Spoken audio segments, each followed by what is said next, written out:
Welcome to Catholic Feedback. I'm your host, Keith Nestor. On this podcast, we connect the eternal truths of the Catholic faith with everyday life. Send in your questions and comments to feedback@catholicfeedback.com.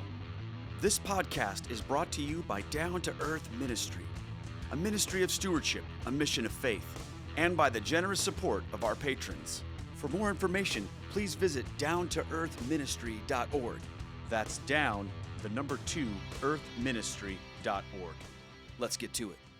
Welcome to Catholic Feedback. I'm your host, Keith Nestor, and on this podcast, we communicate the eternal truths of the Catholic faith, but we take them and we try to connect them to our everyday life. And I'm so excited that you've decided to join me here today for what is part 2 of a 3-part series called Don't Wreck Your Faith. And really, this series was born out of an email I received from a young man who sent me this entire list of questions about all these different doctrinal beliefs. But at the bottom of his email, he asked me this question that really intrigued me. He said, "Keith, how do I avoid becoming a lukewarm Catholic?"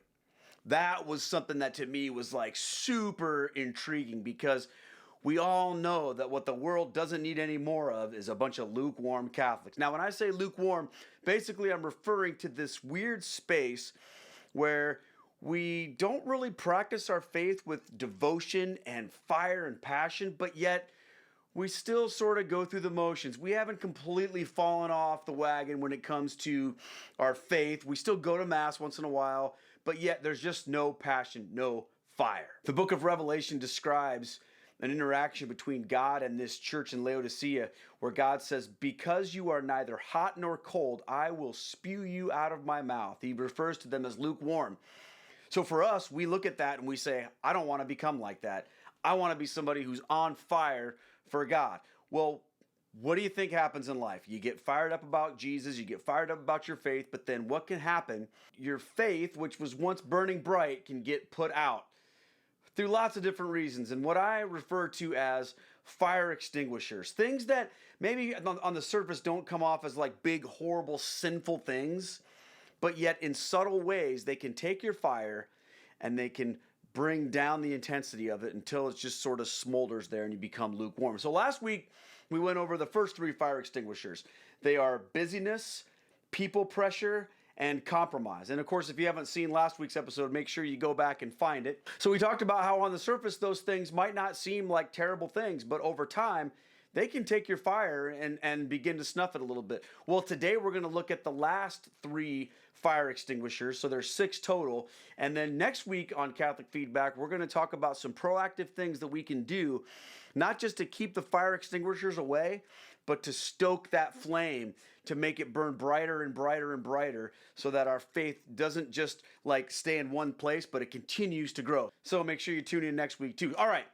The first fire extinguisher I want to talk about today, so this would be number 4 in the list of 6, are your influences. The things that you allow into your mind. Now, I'm not talking about people. We talked about people last week. What I'm talking about are the things that are happening around you, like in your culture. So we'll call these cultural influences. Now, when I say culture, I'm not talking about whether, your ancestry or whether, you are Irish or Mexican or Italian or whatever. I'm not talking about that kind of culture. I'm talking about the things that exist around you, like in the culture of which you live. So that could be things like the kind of TV that you watch, the movies that you see, the music you listen to, all the other influences that are around you. Some of those things you can control, and some of those things you really can't control. We're going to talk about that because we are shaped by our influences. And what we let into our mind is going to dictate a lot of what we do, and especially with how we think. And if you remember the text from last week that we talked about with regards to how we think, we need to take this stuff seriously. Romans 12, verses 1 through 3 says, "Therefore I urge you, brothers and sisters, in view of God's mercy, to offer your bodies as a living sacrifice, holy and pleasing to God. This is your true and proper worship. Do not conform to the pattern of this world, but be transformed by the renewing of your mind. Then you will be able to test and approve what God's will is, his perfect and pleasing will." So if we want our minds to be transformed by the Holy Spirit, then we have to recognize that our minds have to belong to God. It's not just enough to say, well, I'm going to behave in this particular way, or I'm going to not behave in this particular way.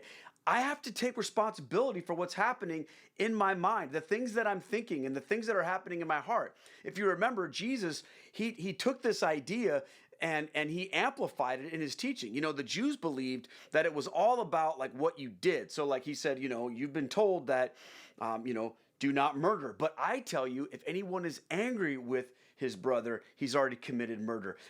You have heard it said, do not commit adultery. I tell you, if anyone looks at a woman lustfully, he's already committed adultery with her in his heart. See, here's the thing. When it comes to Christ, he recognizes that what's going on in our minds and our hearts, that's part of who we are. And all of it has to belong to God. It's not just enough to behave in a certain way, but your mind is full of all kinds of garbage and sin. That affects who we are. And friends, let me tell you something. That will take your fire and snuff it out.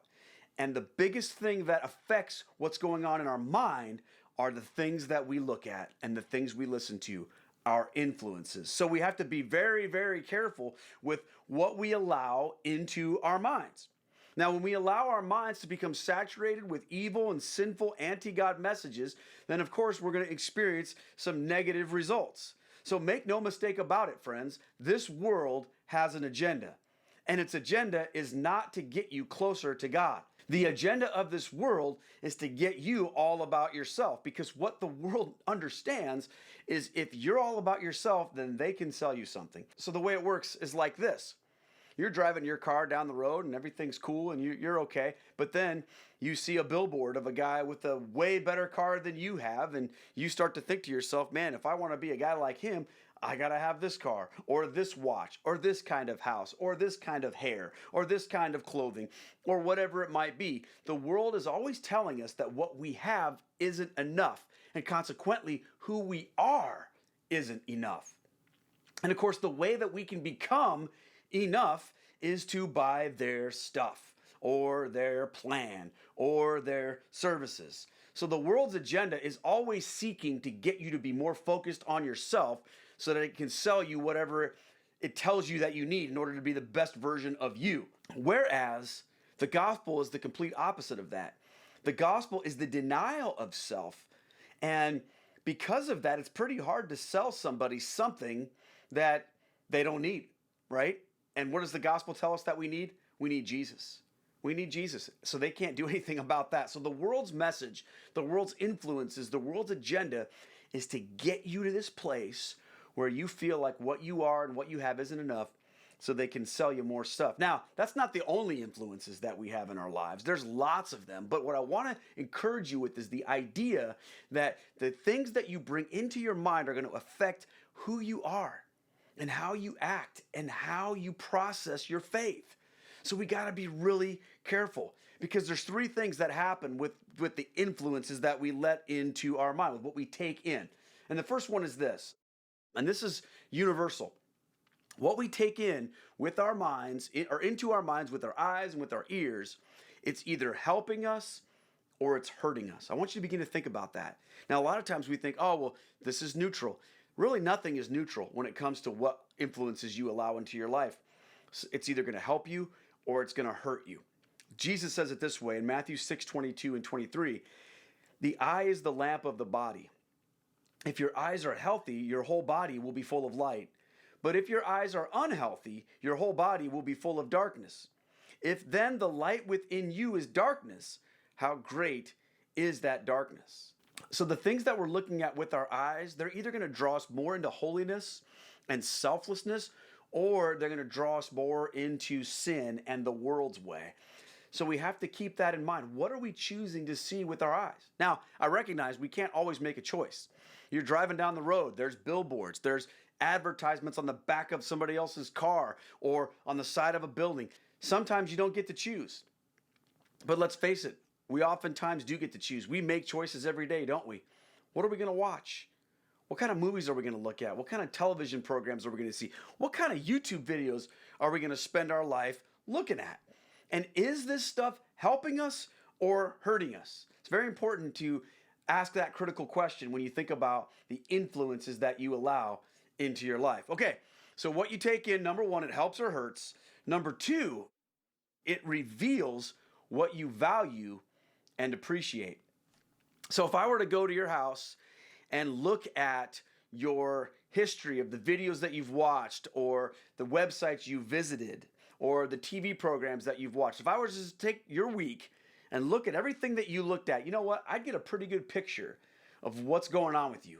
I'd get a pretty good picture of what's important to you. What do you value? What do you spend your time looking at as far as things you make the choice to see? I could know what you think is funny. I could know what you're spending your money on. I could probably know what you're invested in.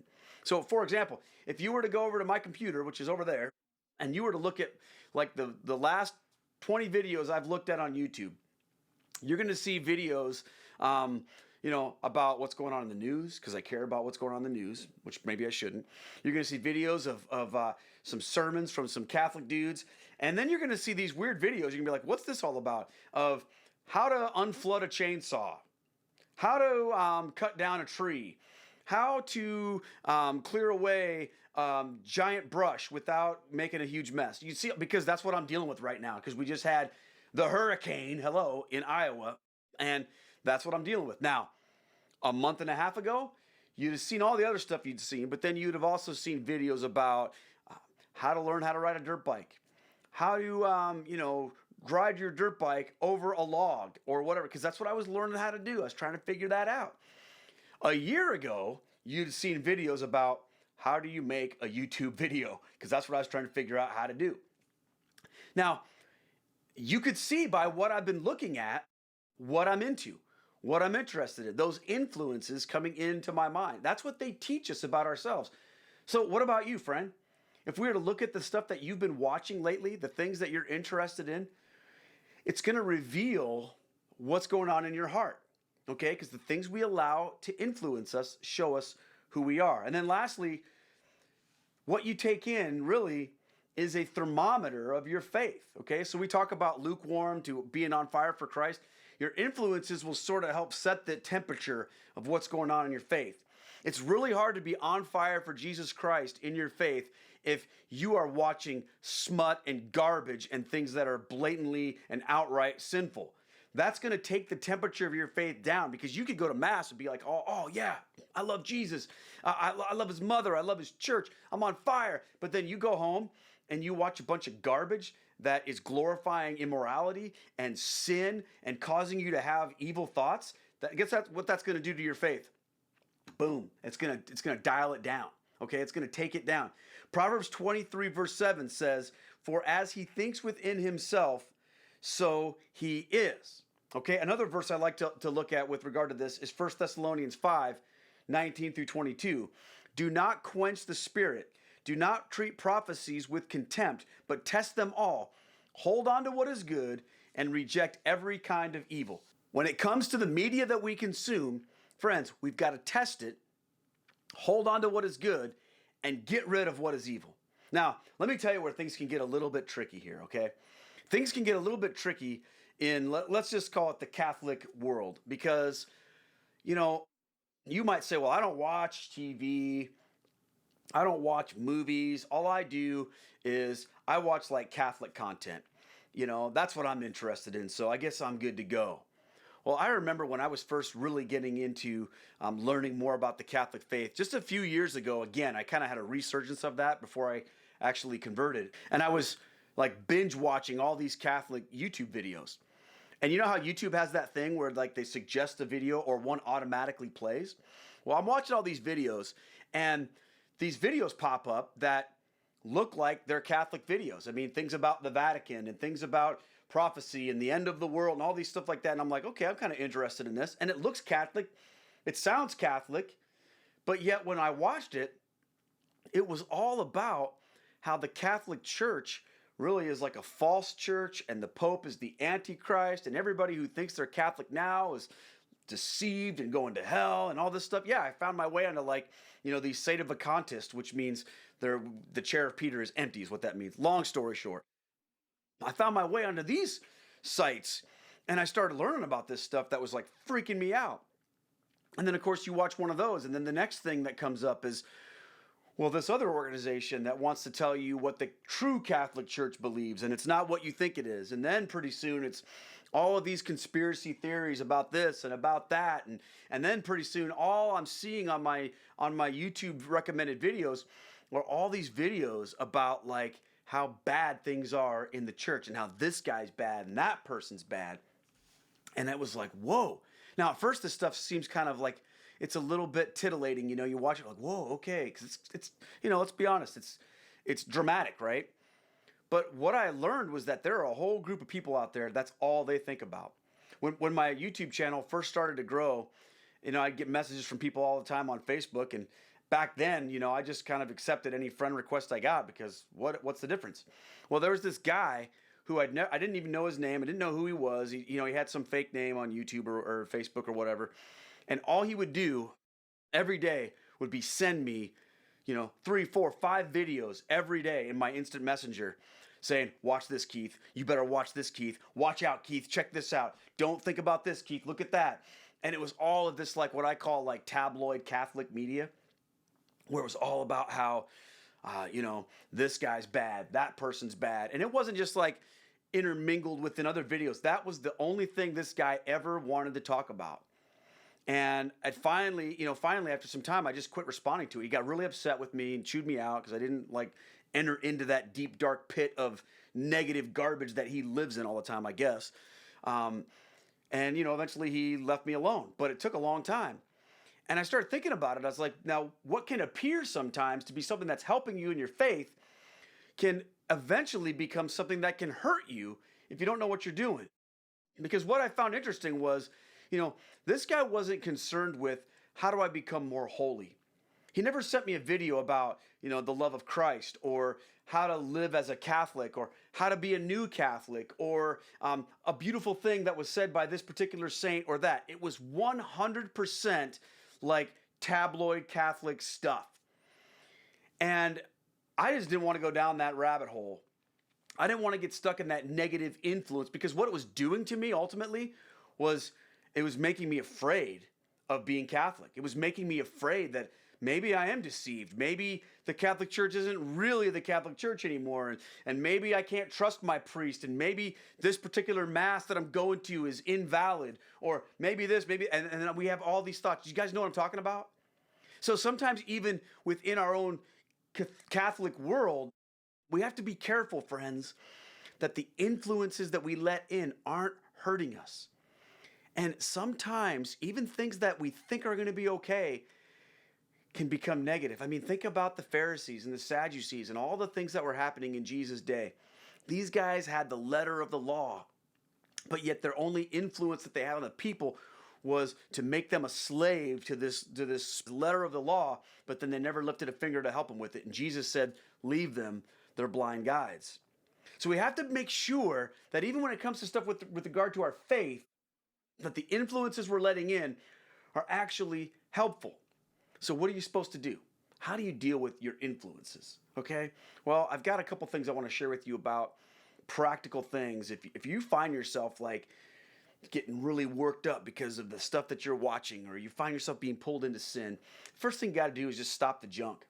Okay? If you know you've got junk in your life that is pulling you away from God, tempting you to sin, or making you overtly angry and negative, then you just got to shut it off. Psalm 101 verse 3 says this, I will set before my eyes no vile thing. The deeds of faithless men I hate, they will not cling to me. That's huge. Make a covenant with your eyes. You know, we've heard that used before, this idea of a covenant with your eyes, that you're not going to look upon anything that is vile or evil or anything that wants to take you away from God or extinguish the flame of God in your life. You're just not going to do it. So if someone says, hey, let's go to watch this movie. Well, if you know it's got bad stuff in it, you don't watch it. Hey, if that TV show that you love to watch has bad stuff in it, you shut it off. I mean, this happened to me and Stell recently. We were watching this particular series on television, this sitcom that everyone was like, oh, you got to watch this sitcom. And we started watching it, and it was kind of funny, you know. We were like, okay, this is good. But eventually what started happening was we started to get just burdened down by all of the garbage and all of the immorality that was just passed off as normal. And it was just so vile and immoral. And I'm not a prude. I'm not a guy that's like, well, the only thing we watch in my house is Little House on the Prairie and Mother Angelica. Okay. I mean, that's just not who I am. But at the same time, this show, and I'm talking about a mainstream show here. I'm not talking about like something on like HBO or something like that. This is on a network television show, and it was offensive. So we just said, you know what? Shut this off. I canceled Netflix, you guys, because of what they did to like one of my favorite shows on Netflix. Like they turned it into this disgusting propaganda for immorality. So I canceled Netflix over it, okay? Sometimes you just got to shut it off. You got to stop the junk. Second thing you got to do then is, well, what am I supposed to watch? What am I going to do? Well, guess what? Fill up on truth. Fill up on truth. You know, people who are trying to get in shape, that are trying to work on their diet, they're never going to stick to it if the prescription is stop eating. You're going to be hungry all the time. That doesn't work. What you have to do is you have to fill up on things that are good for you so that you don't have an appetite for the things that are bad for you. And that's difficult to do, isn't it? But when it comes to our media, when it comes to our influences, if we fill up ourselves with things that are helpful and good and pure and holy, then there's just not enough room left for this other garbage, okay? So find things that you can give thanks to God for. I love what Paul says in Philippians 4, verse 8. Finally, brothers and sisters, whatever is true, whatever is noble, whatever is right, whatever is pure, whatever is lovely, whatever is admirable, if anything is excellent or praiseworthy, think about such things. Okay, now just go down that list and start applying that to stuff that you have in your life, the influences that you let in. Can you do that? Are the things that you're choosing to look at, do they fit into that category? If not, hey, get rid of them. Fill up on truth. Fill up on things that are good and watch what can happen. I remember when this happened to me, like, I don't know, maybe a year ago or so. I spent a lot of time on my computer, editing photos, doing things with photography or whatever. That was our business. And, I used to like listen to music all the time while I would do that and whatever, or the news or whatever. Well, I decided I was going to just let a Latin chanted rosary play behind me as I would work. And man, I tell you what that did for my heart. It was incredible. And I remember feeling such a peace that would come over me and a closeness with God. And I believe it was because instead of just whatever random junk was out there, I'd made an intentional decision to have something that was noble, pure, right, praiseworthy, all of these things. And, I still have to remind myself of that sometimes. And I think all of us need to do that. So stop the junk, fill up on truth. And then number 3, this is kind of an extreme one, but do this. I'm going to refer to it as a 30-day fast from all media. Okay? Just shut off your TV, shut off your radio, shut off anything really that isn't explicitly related to your faith. Okay? So yeah, you can still play your rosary, you can still listen to sermons, that type of thing. But anything that isn't explicitly related to helping you grow in your faith in a positive way, shut it off for 30 days and watch what happens. Okay, so that's fire extinguisher number 4, are the influences that we allow into our minds. Fire extinguisher number 5, sadness, despair, negativity, right? Whatever you want to call it. What I'm not talking about, though, I want to make this very clear. I'm not talking about people who have like clinical depression, who, there's a treated issue there, something they're seeking treatment for. I'm talking about people who experience just like this sort of, disposition where you're just sad all the time and you're just down. You know what I'm talking about? There's a difference between like an actual depression versus just being negative all the time. And I think that can be a big fire extinguisher. People who are always focused on the negative things and the sorrow in their life and just all like, you know what I'm talking about. You ever wake up and you're just like, oh, today's going to be a horrible day. I know nothing good's going to happen and everybody hates me. My life is miserable and woe is me. That's what I'm talking about. Now, I'm speaking to you today as a person who's been there.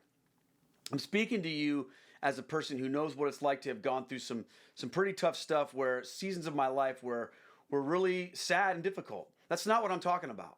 I'm talking about the kind of sadness that we choose. And I think you know what I mean.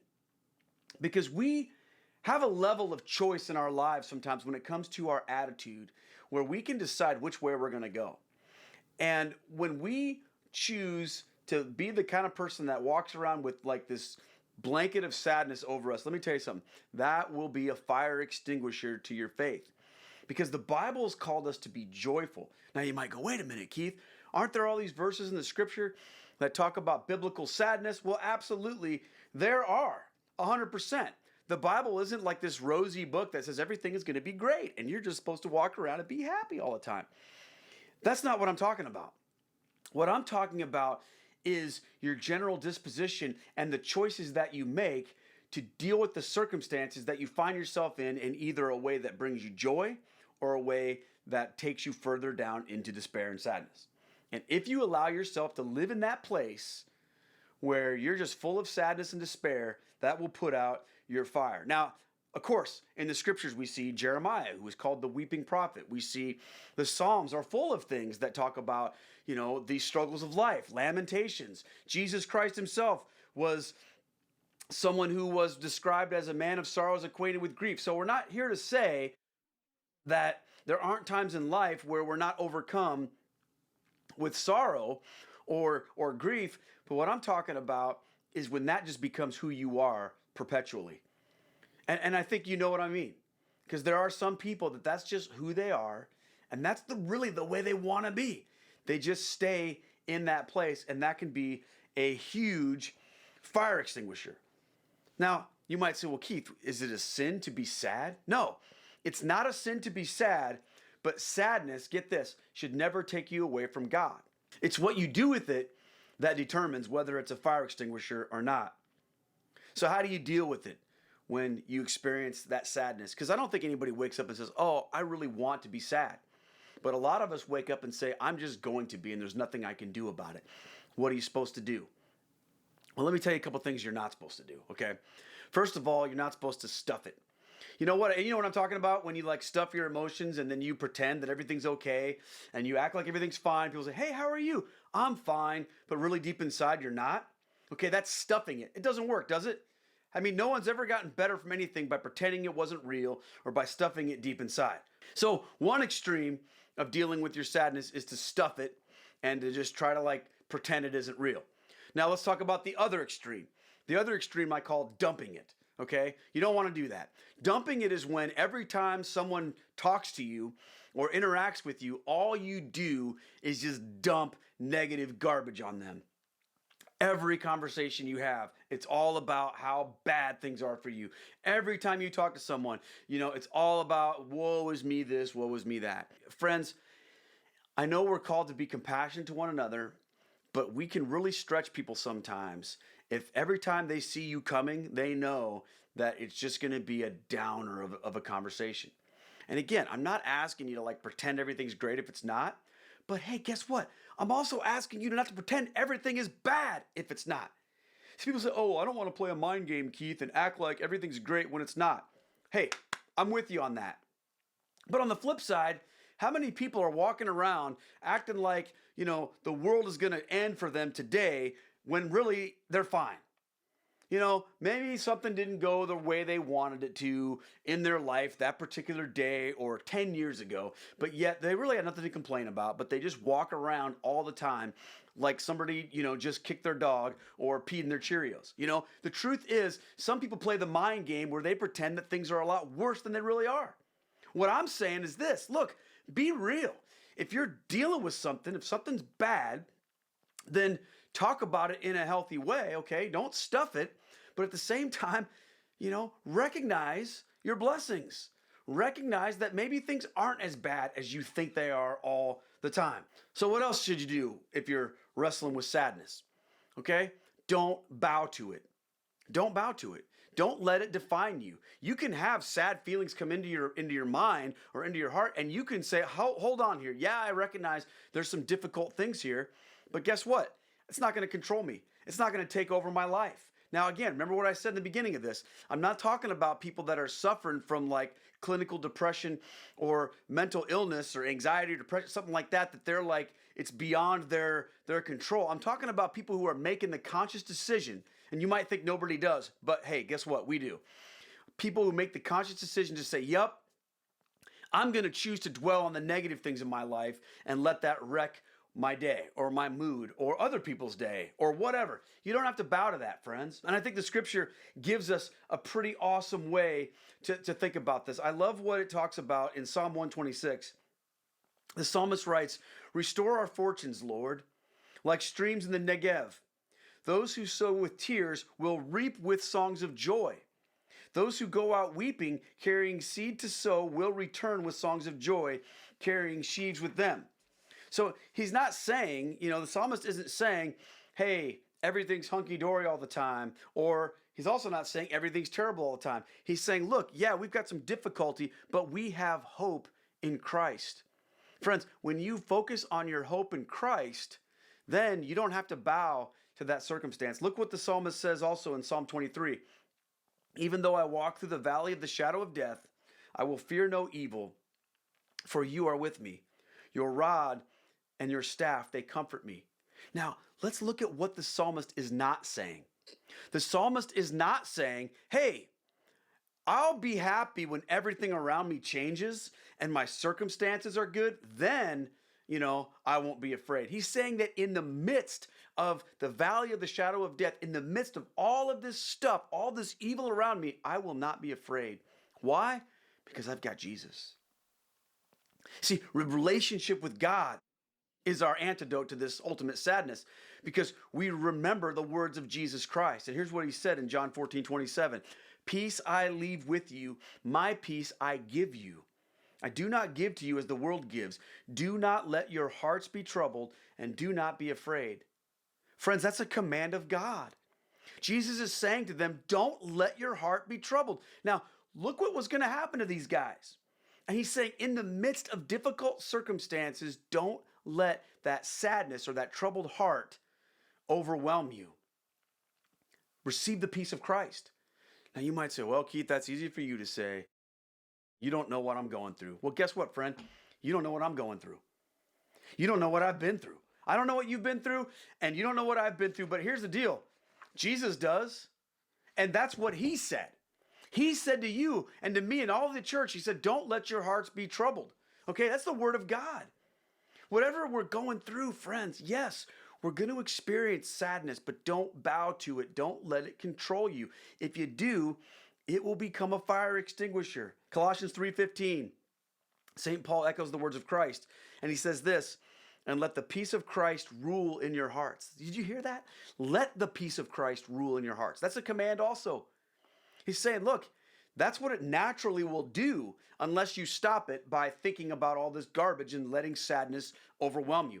But he says, don't do that. Let the peace of Christ rule in your hearts, to which indeed you were called in one body, and be thankful.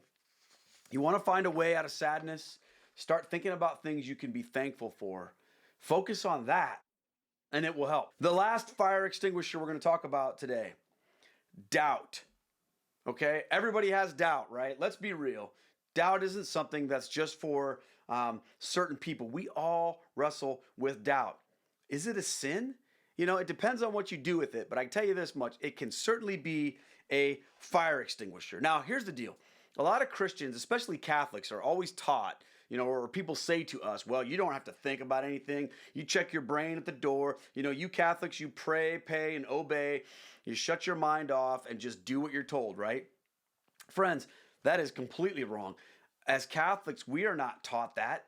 We're told to engage every part of ourselves in our worship. Guess what? The greatest commandment, love the Lord your God with all your heart, soul, and your mind, right? God gave you a mind to think critically about things. So when doubts creep in, it's not because we haven't engaged our mind. Oftentimes, it's because we have. And let's face it, we need to sometimes. But if we're not careful, doubts can become a fire extinguisher. Think about the biblical example of Doubting Thomas, right?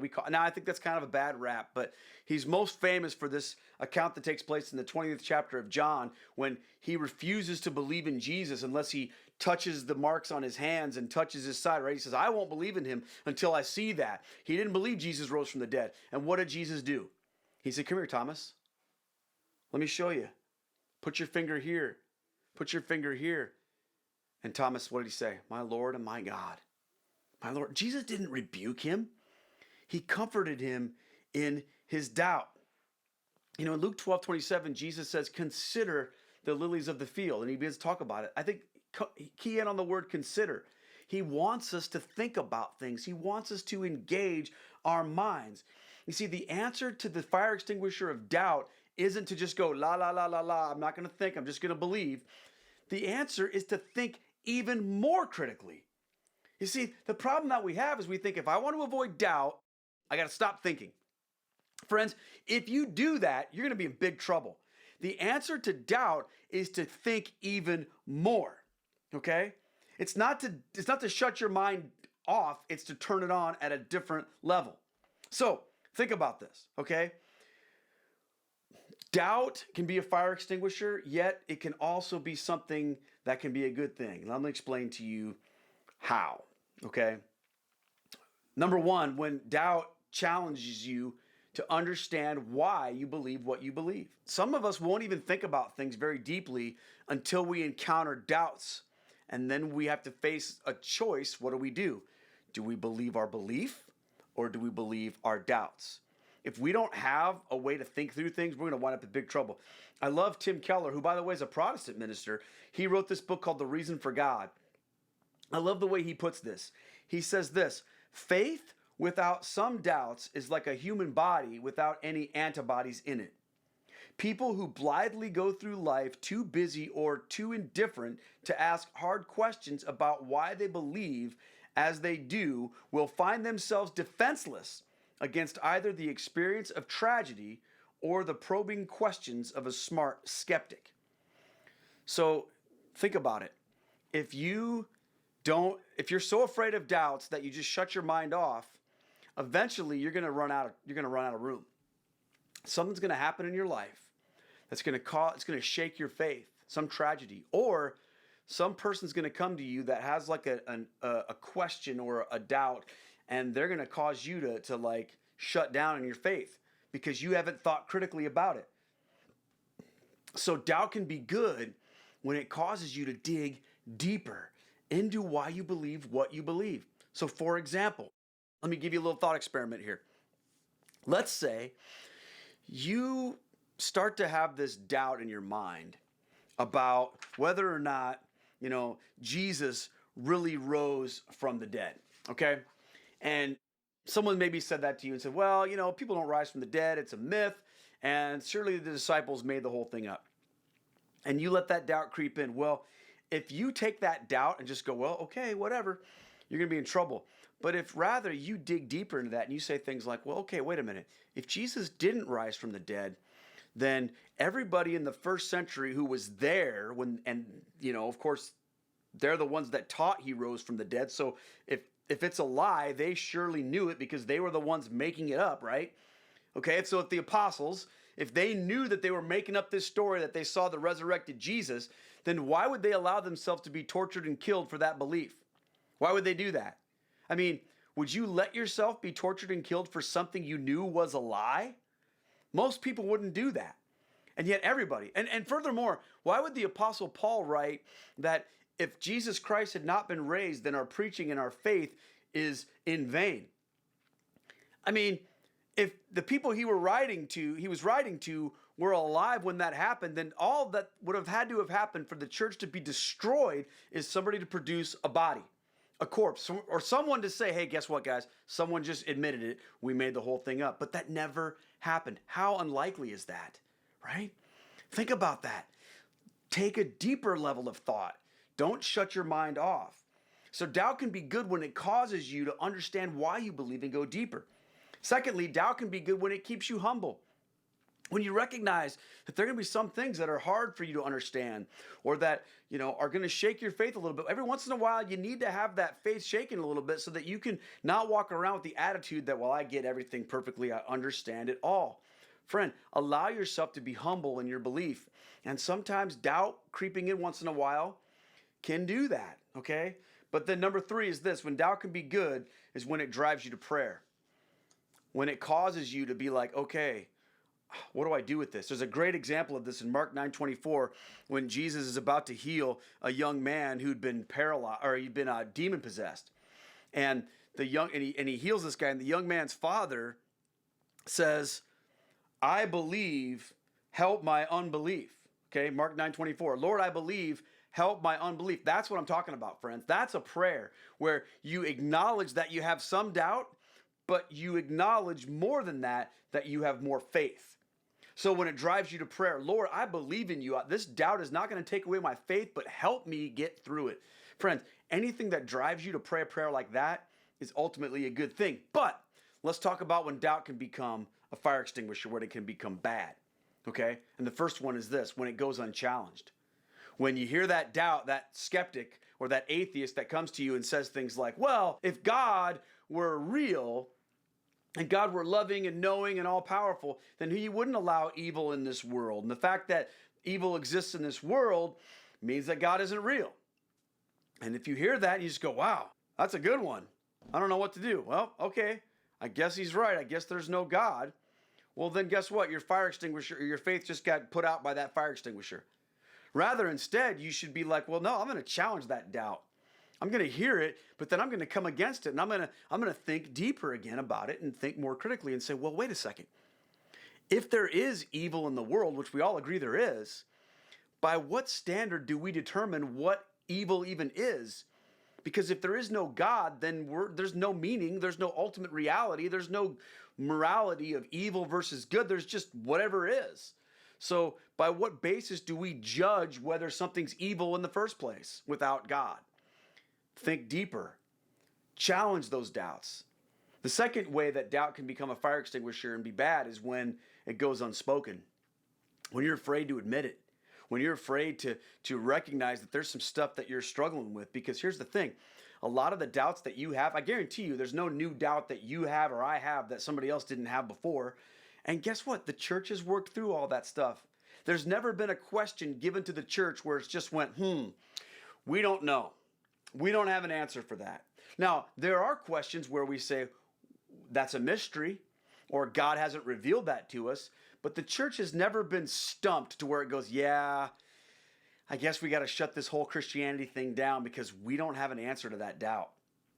Friend, I guarantee you, if you begin to share the things you're struggling with or you have doubts with other people, you're going to find an answer. Something's going to help you. So be willing to talk about it. And then number 3, when doubt becomes a fire extinguisher and bad, is when it spreads and grows into unbelief. Friends, that can happen sometimes to where if we let these doubts creep in and we don't think critically about them or whatever, we just let it turn into unbelief. You see it all the time with college students, don't you? You see these kids who grow up in church and they have their faith is formed when they're young and maybe through high school, but then they go away to college and they go into a world history class and the professor talks about, or a philosophy class or whatever, and the professor talks about Christianity and the Bible as though, well, duh, it's just well-known fact that this is all a fairy tale. And yeah, we've disproven all that stuff, and history has shown us, and science has shown us, and you see these kids coming home, for Thanksgiving break or winter break, and they're just like, wow, I lost my faith. Friends, it's tragic. I've seen it happen more than once. Girl in my old youth group, man, she was a powerhouse of faith. She even lived as a missionary over in the Middle East for almost a year and was devoted to her faith. And now she claims to be an atheist and you ask her why, it's because she had some doubts that crept in about why the world was the way it was. And she wasn't willing to take those doubts and processes them outwardly with other people who could help her. They just festered in with her, and then it began to grow and grow and grow until it turned into unbelief. Friends, that can happen. We have to make sure that whatever doubt comes in, we don't let it extinguish our faith. So turn it around. Explore it. think critically about it. Read the church fathers, read apologists, read Catholic theologians that can help you to process these things. I guarantee you the answers are there. You just got to be willing to dig deeply. Okay, so to wrap up, the 6 fire extinguishers from last week and this week. Busyness, right? I can knock down your fire. People pressure, what other people want you to do. Compromise, when you say, well, I'll just do this a little bit. I know it's not right, but whatever, just a little bit. Okay, and then of course, today we talked about sadness. We talked about doubt. And of course, we started off talking about our influences, okay? So all these things together, if we're not careful, can take a person who's red hot on fire for their faith and turn them into lukewarm Catholics who really don't have much passion or energy. And you go, what happened? How did I get here? Friends, chances are one of these fire extinguishers, or maybe some other ones we didn't cover, they just kind of sprayed down the Holy Spirit's power in your life. We got to be careful. We got to be on our guard to make sure that doesn't happen. And next week on Catholic Feedback, we're going to talk about some proactive things that you can do to keep that fire not only burning bright, but to help see it grow even more. I hope this has been helpful for you. I hope that you can recognize some of these own things in your life and help yourself to avoid these fire extinguishers so that nothing takes your faith, which is burning bright, and makes it lukewarm. Tune in next week, friends. We're going to wrap this thing up. It's going to be awesome. I want to thank you for watching. I want to thank all my patrons for supporting this channel. And I ask guys all just to keep praying for me. If you've got a question you want me to tackle on Catholic Feedback, I'm ready for more. So send them in to feedback@catholicfeedback.com. Until next week, guys, keep your fire burning bright. Take care and God bless. Thanks for listening to Catholic Feedback with Keith Nestor. Send in your questions and comments to feedback@catholicfeedback.com. This podcast is brought to you by Stewardship, a mission of faith, and is also supported by our team at patreon.com/Keith Nestor. Please consider joining our support team. Catholic Feedback is a production of Down to Earth Ministries. For more information about Down to Earth or to bring me to your parish or event, visit down2earthministry.org. See you next time.